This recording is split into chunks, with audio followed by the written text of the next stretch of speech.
தாமரை நாச்சியாருக்கும் நெல்லி வளநாட்டு கிராம ஆட்சித்தலைவர் செல்லத்தா கவுண்டர் மகன் மாந்தியப்ப கவுண்டருக்கும் நடக்கவிருக்கும் திருமணத்தை முன்னிட்டு இன்றைக்கு மணமகள் திருவளர் செல்வி தாமரை நாச்சியார் இந்த வட்டாரத்தில் உள்ள ஏழை எளிய மக்கள் அனைவருக்கும் உணவு உடை வழங்குகிறார்.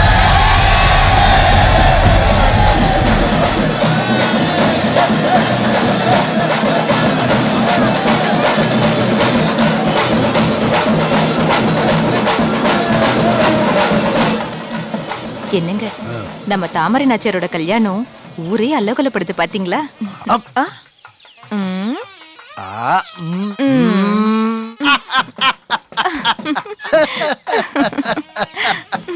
ஆமா பெருமாயி, நம்ம புள்ளையாண்டா சின்னமலை குழந்தை எங்க போயிட்டா?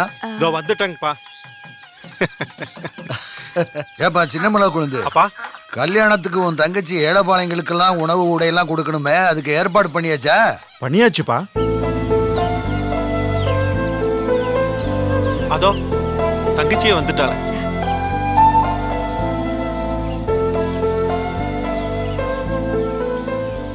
சரி சரி வா. மணமகள் கோலத்துல நம்ம பொண்ணு பரிசு வழங்குற காட்சியையும் ஏழைப்பாளையங்க மனசார வாயார வாழ்த்துற காட்சியும் பார்க்கலாம்.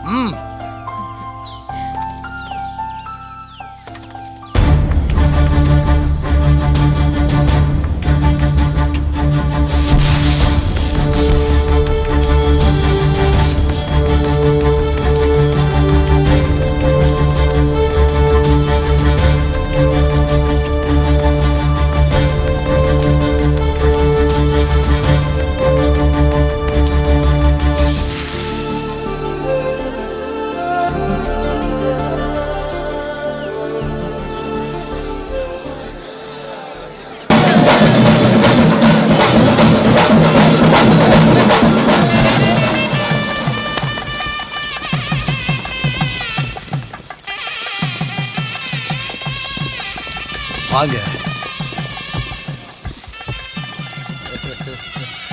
வாங்க. வணக்கம். வணக்கம். வணக்கம் மாப்பிள்ள.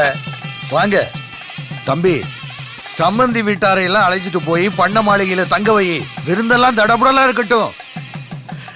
செல்லாத்தா கவுண்டர் கொஞ்சம் கோபக்காரரு, கவனிப்பெல்லாம் முறையா இருக்கட்டும். நான் ஒன்னும் கோபக்காரன் இல்ல, மான ரோஷத்துக்கு மதிப்பு கொடுக்கிறவன்.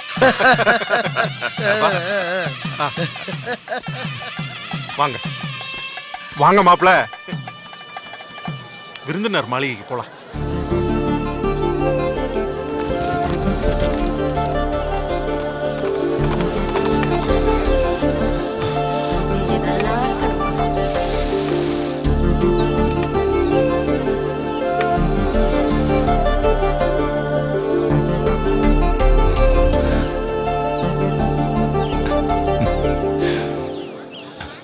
யாரு பாணி?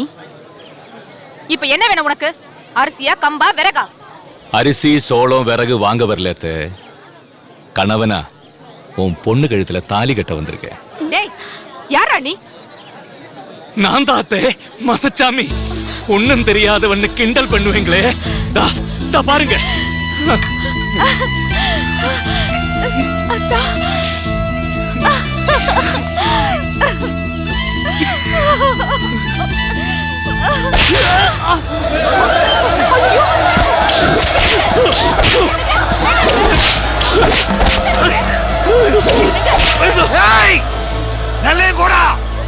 என் குடும்பத்தை கெடுக்க குறுக்க வழியா வந்திருக்க. ஓ கொடல உருவி மாலையா போடலன்னா நான் மனக்குழந்தா கவுண்டர் இல்லடா.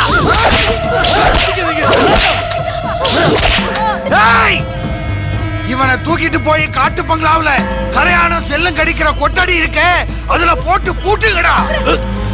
இங்க நடந்ததெல்லாம் மாப்பிள்ளை வீட்டாருக்கோ செல்லாத்தா கவுண்டருக்கோ தெரியக்கூடாது. ஜாக்கிரதை. எடுத்துட்டு போங்கடா.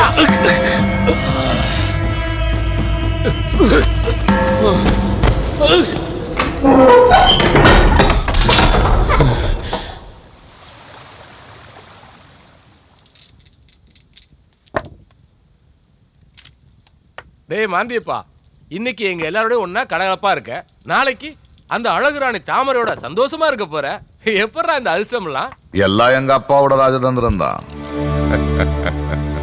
சோழ மன்னர் கொடுத்த நிலத்தை வளமாக்கி செல்வம் கொளிக்கும் பெரிய காணிக்கையாளராக இருந்த என் பெரியப்பா கோலாத்தா கவுண்டர் தன் சொத்துகளையும் மகன் நெல்லியன்கோடனையும் எங்க அப்பா கிட்ட ஒப்படைச்சப்போ இந்த பொண்ணு தாமரையை மகன் நெல்லியன்கோடனுக்கு கொடுத்து கல்யாணம் முடிக்கணும்னு தான் சொன்னாரு.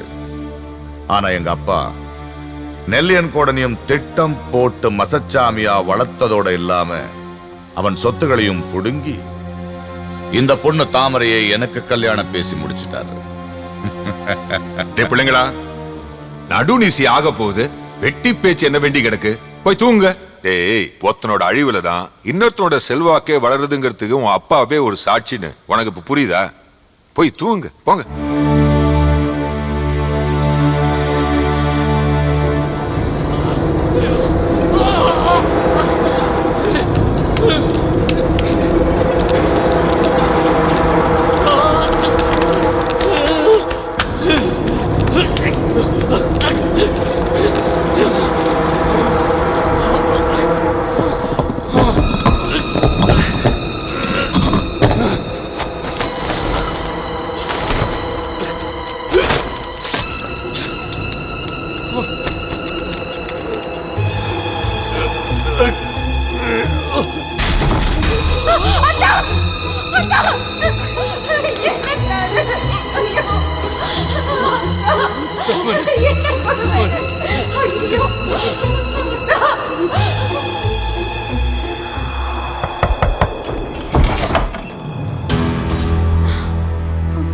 எங்க அந்த பைத்தியம் மசச்சாமி?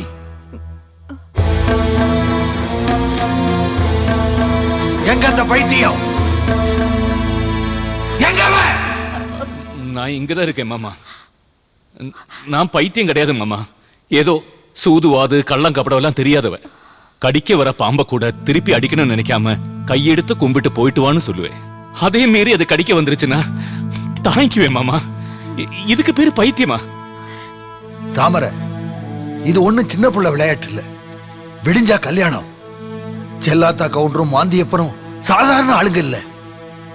இந்த அவமானத்தை அவங்க பொறுத்துக்க மாட்டாங்க. இத்தனைக்கு பிறகும் செல்லாத்தா கவுண்டர்கிட்ட இந்த திருமணம் வேண்டான்னு எப்படி முகம் பார்த்து சொல்றது? பெருமாய், உன்னை மணந்த குத்தத்துக்காகவும் தாமரை உன்னை மகளா பெத்த குத்தத்துக்காகவும் இந்த மணியும் குறிச்சு மலை கொழுந்து மான கப்பலேற வேணும்னா எனக்கு சம்மதம். அப்பா, சின்ன வயசுல இருந்து அத்தான் தான் என் புருஷன்னு சொல்லி சொல்லி வளர்த்தீங்க.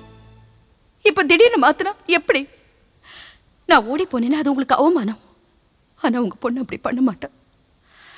சரி, உங்களுக்கு இதுல விருப்பம் இல்லாட்டி காலையில நீங்க முடிவு பண்ண மாதிரியே என் திருமணம் நடக்கட்டும். ஆனா அந்த திருமணம் எனக்கும் மாந்தி அப்பனுக்கும் நடக்காது. என் படத்துக்கும் மாந்தி அப்பனுக்கும் தான் நடக்கும். வேணாம் மாமா, நாம என்ன திருப்பி அந்த கரையாங்கொட்டடிக்கு போயிடுறேன் மாமா.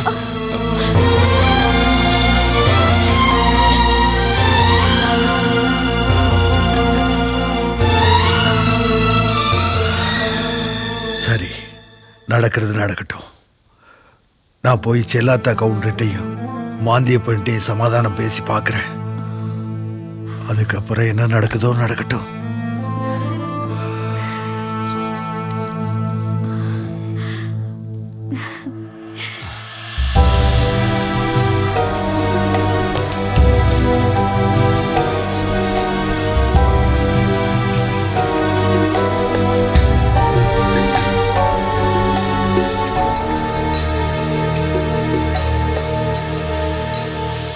மன்னிக்கணும், தவிர்க்க முடியாத காரணத்தினால உங்க தூக்கத்தை கெடுத்துட்டேன். பரவாயில்ல. என்ன செய்தி? மன்னிக்கணும். ஆட, விஷயத்தை சொல்லாம திரும்ப திரும்ப மன்னிச்சுக்கன்னா என்ன அர்த்தம்? எதுக்கு மன்னிப்பு? அப்ப நான் சொல்றேன். திடீர்னு எங்க இருந்தோ மசச்சாமி வந்துட்டாரு. இவர் உடனே மாப்பிளைய மாத்திடுவேங்கிறார். என்னது?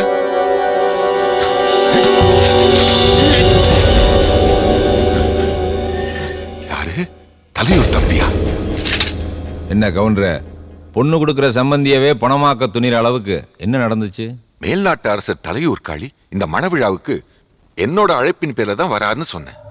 உடனே மலைக்குழுந்தா கவுண்டர் மலைக்கும் மடுக்குமா குறிக்க ஆரம்பிச்சிட்டாரு. யார கேட்டு அவருக்கு அழைப்பு அனுப்பினாரு? தலையூர் காளியின் நண்பன் திருமணத்துக்கு அவர் அழைக்க நான் யார கேட்கணும்னு சொன்னேன். அதுக்காக மாப்பிளைய மாத்துவேங்கிறாரு இந்த மணியங்குறிச்சியாரு. பின்ன இருக்கலாமா அவர் ஒரு தலை? அதனால்தான். இத நீங்க நம்புறீங்களா? செல்லாத்தா கவுண்டர் எதை சொன்னாலும் அதை நான் நம்புறது என் புறவி குணம். அந்த அளவுக்கு அவர் என் மேல மரியாதை வச்சிருக்கிறது எனக்கு தெரியும். சரி சரி போகட்டும். அரசர் காளி வந்ததுல இவருக்கு ஆட்சேபனை இல்லைன்னா ஏற்கனவே தீர்மானிச்சபடி காலையில திருமணத்தை வச்சுக்க இவரு தயாரா? என் மகளுக்கு இதுல விருப்பம் இல்லை. அதனால எந்த முடிவெடுக்கவும் நான் தயாரா இல்லை. அப்பா போறப்படலாம். எதுக்கு சும்மா வீண் பேச்சு?